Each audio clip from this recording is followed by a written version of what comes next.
తహసీల్దార్ కార్యాలయాల్లోనే ధరణి సమస్యల పరిష్కారం. మార్చి మొదటి వారం నుంచి అమలు. పోర్టల్ నిర్వహిస్తున్న ఏజెన్సీ పైన సమగ్ర విచారణ. రెవెన్యూ అధికారులకు సీఎం రేవంత్ రెడ్డి ఆదేశాలు. ధరణి పోర్టల్ బిడ్ దక్కించుకున్న సంస్థ తన ఇష్టానుసారంగా పేర్లను ఏకంగా కంపెనీలను మార్చితే అప్పటి ప్రభుత్వం ఎలా అంగీకరించింది? భూముల రికార్డుల డేటాను ఎవరికి పడితే వారికి విదేశీ కంపెనీలకు అప్పగించే నిబంధనలు ఉన్నాయా? సీఎం రేవంత్ రెడ్డి. యాక్చువల్గా ఏం జరిగింది, ఇది గతంలో మనం బయటపెట్టడం జరిగింది. బక్కా జడ్సన్ గారి ధరణి ఎవడి చేతిలో ఉంది అన్న విషయాన్ని ఈ తెలంగాణ ప్రజలకు తెలియజేసింది ఆయన మాత్రమే. ఆనాడు ఈ ధరణి టెరాసిస్ అనే కంపెనీకి అప్పటి కేసీఆర్ గవర్నమెంట్ ఇవ్వడం, ఆ టెరాసిస్ అనే కంపెనీ IL&FS అనే కంపెనీలో భాగస్వామ్య కంపెనీ, అందులో ఉన్న మేజర్ షేర్ని ఫిలిప్పీన్స్కు చెందిన ఒక విదేశీ కంపెనీకి అమ్ముకోవడం, అక్కడి నుంచి ఈ కేటీఆర్కి సంబంధించిన మనుషులు నెమ్మదిగా ప్లాన్ ప్రకారంగా ప్రణాళికాబద్ధంగా ఎంటర్ అయిపోయి ఆ ఫిలిప్పీన్స్ కంపెనీ యొక్క ఇండియా బాధ్యతలన్నీ కూడా ఇక్కడున్న కేటీఆర్ బినామీలు శ్రీధర్ గాదిరాజు అండ్ కంపెనీ వీళ్ళందరూ చూడడం, తర్వాత దాన్ని క్వాంటెల్ అనే కంపెనీ చేజిక్కించుకోవడం, ఇట్లా మొత్తం బాధ్యతలన్నీ కేటీఆర్ బినామీల చేతిలో పెట్టారు.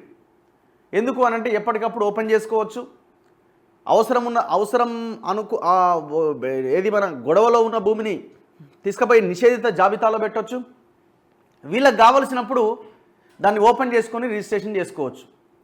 సో ఇట్లా ఈ పోర్టల్ని వాళ్ళకి అనుకూలంగా చేసుకొని మొత్తం తెలంగాణ ప్రజలని, భూములు ఉన్న వాళ్ళందరినీ నిండా ముంచేసినారు. ఇట్లా చాలా జరిగినాయి. ఇప్పుడు అనుభవదారులు కాలాన్ని ఎత్తేయడం కావచ్చు, ఇంకా చాలా అంశాలు ఒకరి పేరు మీద ఇంకొకరి పేరు మీదకి ఎక్కియడం కావచ్చు, ఇలాంటి అన్ని పొరపాట్లు ఈ ధరణి పోర్టల్లో మనకు కనిపించినాయి. ఎందుకంటే ఇది తెలంగాణ ప్రజల కోసం తీసుకొచ్చింది కాదు, తెలంగాణ ప్రజల కోసం కాదు, ఇది వాళ్ళు ఏ రకంగా తెలంగాణలో ఉన్న భూములు కొల్లగొట్టాలి అన్న దాంట్లో భాగంగా తీసుకొచ్చింది ధరణి. ఇప్పుడున్న ప్రభుత్వం ఏమంటుందంటే మొత్తం మేము సమూల మార్పులు చేస్తాం అని అంటున్నది. కానీ ఇక్కడ వాస్తవం ఏం జరుగుతున్నది, నవీన్ మిట్టల్ అనే ఒక ఆఫీసర్ని అక్కడ పెట్టినారు. ఆ నవీన్ మిట్టల్ మీద పెద్ద ఎత్తున అవినీతి, భూ కబ్జా ఆరోపణలు ఉన్నాయి. మరి అలాంటి ఆఫీసర్ని పెట్టి ఎట్లా దీన్ని మారుస్తారు? అండ్ దట్టు ఇంకొకటి, ఈ ధరణి కమిటీలో ఇప్పుడు భూమి లేని నిరుపేదలు, SC ST BCలు, ఈ తక్కువ వర్గానికి, ఈ అణగారిన వర్గాలకు చెందిన వాళ్ళ చేతిలో చాలా తక్కువ భూమి ఉంటుంది. మెజారిటీ భూమి తెలంగాణలో మెజారిటీ తక్కువ శాతం ఉన్న ప్రజల చేతిలో ఎక్కువ భూమి ఉన్నది. అది భూస్వాములు, మిగతా వర్గాలు, వీళ్ళ చేతిలో ఎక్కువ భూమి ఉన్నది. మరి ఎవరి భూమి అక్కడ కొల్లగొట్టబడ్డది? బలహీనులైన వర్గాల చేతిలో ఉన్న భూమి కొల్లగొట్టబడ్డది. ఈ ధరణి కమిటీలో ఎవరిని పెట్టాలా, ఎవరిని పెట్టినారు ఒక్కసారి చెక్ చేసుకోండి. సో వాళ్ళు జెన్యూన్ క్యాండిడేట్స్ కాదు అని, వాళ్ళు మంచి వాళ్ళు కాదని నేను చెప్పట్లే. కానీ ఒక ఆలోచన, ఒక సోషల్ యాంగిల్ అన్న ఒక ఆలోచన వాళ్ళకు కూడా ఉండాల్సిన అవసరం ఉంది. మరి నవీన్ మిట్టల్ని దాన్ని కమిషనర్గా పెట్టి ఏం సాధిద్దామని ఈ గవర్నమెంట్ని కూడా మేము క్వశ్చన్ చేస్తున్నాం. ముందు నుంచి మేము అడుగుతూ ఉన్నాం. ఇంతకుముందు ఎట్లుండే, కలెక్టర్ దగ్గరికి పోవాలా, గ్రామాల్లో సమస్య వస్తే ఇంకా కలెక్టరే డైరెక్ట్, VRO లేరు, VRA లేరు, తహసీల్దార్ లేడు, మొత్తం తీసుకుపోయి కలెక్టర్ చేతిలో పెట్టిండు. ఆ ధరణి వల్ల అప్పుడు జరిగిన దాంట్లో ఒకే ఒక్క లాభం ఏంటంటే రిజిస్ట్రేషన్ అవ్వగానే మ్యూటేషన్ అవుతుంది, అంతకు మించి ఇంకొకటి లేనే లేదు. అసలు ఆ భూమి వాళ్ళ చేతిలో ఉంటే కదా. ధరణి పోర్టల్లో పెండింగ్లో ఉన్న దరఖాస్తులన్నింటినీ వెంటనే పరిష్కరించాలి. మార్చి మొదటి వారంలోనే అన్ని తహసీల్దార్ కార్యాలయాల్లో వీటిని పరిష్కరించేందుకు అవసరమైన చర్యలు చేపట్టాలి. ధరణి పునర్నిర్మాణ కమిటీ చేసిన సూచనలను పరిగణలోకి తీసుకొని పెండింగ్ దరఖాస్తుల పరిష్కారానికి అవసరమైన విధి విధానాలు రూపొందించాలి అని ముఖ్యమంత్రి రేవంత్ రెడ్డి రెవెన్యూ శాఖ అధికారులను ఆదేశించారు. శనివారం సచివాలయంలో ధరణి కమిటీతో సీఎం సమీక్షా సమావేశం నిర్వహించారు. పోర్టల్లో 2,45,000 పెండింగ్ కేసులున్న నేపథ్యంలో వాటి పరిష్కారానికి ఏ మార్గాలు ఉన్నాయనే అంశంపైన సీఎం చర్చించారు. రైతులను ఇబ్బంది పెట్టకుండా వెంటనే పరిష్కారానికి అవసరమైన ఉత్తర్వులు జారీ చేయాలని అధికారులకు ఆదేశాలిచ్చారు. రెవెన్యూ మంత్రి పొంగులేటి శ్రీనివాసరెడ్డి, సీఎం సలహాదారు వేం నరేందర్ రెడ్డితో కలిసి సీఎం సుదీర్ఘంగా సమీక్ష చేశారు.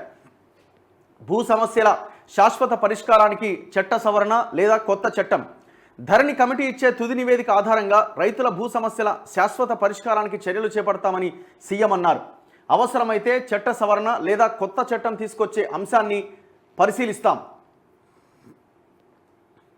ధరణిలో ఇప్పుడున్న లోపాలు, సమస్యలన్నింటినీ కమిటీ మరింత లోతుగా అధ్యయనం చేయాలి. ఎలాంటి భూ వివాదాలు కొత్త చిక్కులు లేకుండా దోషరహితంగా రికార్డులు నిర్వహించాలి. అందుకు అవసరమైన పరిష్కారాలను కూడా కమిటీ అన్వేషించాలి. ప్రభుత్వం తీసుకునే తదుపరి నిర్ణయాలతో ఇప్పుడున్న లోపాలకు అడ్డుకట్ట వేయడంతో పాటు కొత్త సమస్యలు ఉత్పన్నం కాకుండా చూడాల్సిన బాధ్యత కమిటీదే అని స్పష్టం చేశారు. ఇప్పుడు వీళ్ళు ధరణి పోర్టల్ దాని పేరుని మార్చి భూమాతగా తీసుకొస్తామని అంటున్నారు. హడావుడిగా భూ దస్త్రాల ప్రక్షాళనతో చిక్కులు వచ్చినాయట. ధరణి పోర్టల్లోని లోపాలు సవరించాలంటే చట్ట సవరణ చేయడం ద్వారా లేదా కొత్త ఆర్ఓఆర్ చట్టం చేయడం తప్ప మరో గత్యంతరం లేదని ధరణి కమిటీ సభ్యులు ఎం కోదండరెడ్డి, విశ్రాంత ఐఏఎస్ అధికారి రేమండ్ పీటర్, న్యాయవాది సునీల్ కుమార్, విశ్రాంత స్పెషల్ గ్రేడ్ డిప్యూటీ కలెక్టర్ మధుసూదన్లు సీఎంకు నివేదించారు. దీనిపైన వారు పవర్ పాయింట్ ప్రజెంటేషన్ ఇచ్చారు. 2020లో అప్పటి ప్రభుత్వం అమల్లోకి తీసుకొచ్చిన ఆర్ఓఆర్ చట్టంలోనే లోపాలున్నాయి. కేవలం 3 నెలల్లోనే హడావుడిగా నిర్వహించిన భూ దస్త్రాల ప్రక్షాళన కార్యక్రమంతో కొత్త చిక్కులు ఉత్పన్నమైనాయి. ఈ భూ రికార్డుల ప్రక్షాళన కార్యక్రమం రికార్డులనే అప్పటి ప్రభుత్వం ప్రామాణికంగా తీసుకున్నది. దీంతో లక్షల సమస్యలు, భూ రికార్డుల వివాదాలు చోటు చేసుకున్నాయి. ఏముంటుంది ఇప్పుడు? ఏం చేసినారు? ఎవరో రైతు ఎప్పుడో భూస్వాములు ఎవరో ఈ రాష్ట్రాన్ని వదిలేసి వెళ్ళిపోయిన దొరలు మళ్ళా ఈ భూ రికార్డుల ప్రక్షాళనలో వాళ్ళ పేర్లే రావడంతో భూమి ఎవరి పేరు మీద అంటే వాళ్ళ పేరు మీద ఉంది. అప్పుడు ఈ సాదా బైనామాలు పేపర్ల మీద రాసుకొని వాళ్ళు ఏదో ఆ భూమిని అనుభవిస్తూ ఉన్నారు ఆ రైతులు. ఇప్పుడు ఏమైంది? ఈయన భూ రికార్డుల ప్రక్షాళన ధరణి అనగానే వాళ్ళ పేర్లు వచ్చినాయి. ఏమైపోయింది? ఆ మండలాల్లో, జిల్లాల్లో, విదేశాల్లో ఉన్న దొరలంతా వచ్చి ఇప్పుడు గ్రామాల్లో ఆ భూముల మీద పడ్డారు. ఇప్పుడు ఇది ఎట్లా పరిష్కరిస్తారు? రైతుల పేర్లలో చిన్న చిన్న అక్షర దోషాలు సరిదిద్దుకోవాలన్నా కలెక్టర్ వరకు వెళ్లాల్సిన పరిస్థితి. సవరణలకు ధరణి పోర్టల్లో 35 మాడ్యూళ్ల ద్వారా అవకాశం కల్పించిన రైతులకు అవగాహన లేక ఇబ్బందులు ఏర్పడ్డాయి. పోర్టల్లో సవరణలకు రైతులు చేసిన లక్షల దరఖాస్తులు తిరస్కరణకు గురైనాయి. తిరస్కరణకు గురవడమే కాదు, వాళ్ళు ఇచ్చిన డబ్బులు రీఫండ్ అమౌంట్ అది కూడా ఇవ్వలే. లక్షల కోట్ల రూపాయలు అట్లా కూడా గవర్నమెంట్ ఖజానాలో ఉండిపోయినాయి. తప్పులు సవరించుకోవాలంటే 1000 రూపాయల రుసుము చెల్లించాల్సి రావడం రైతులకు భారంగా మారింది.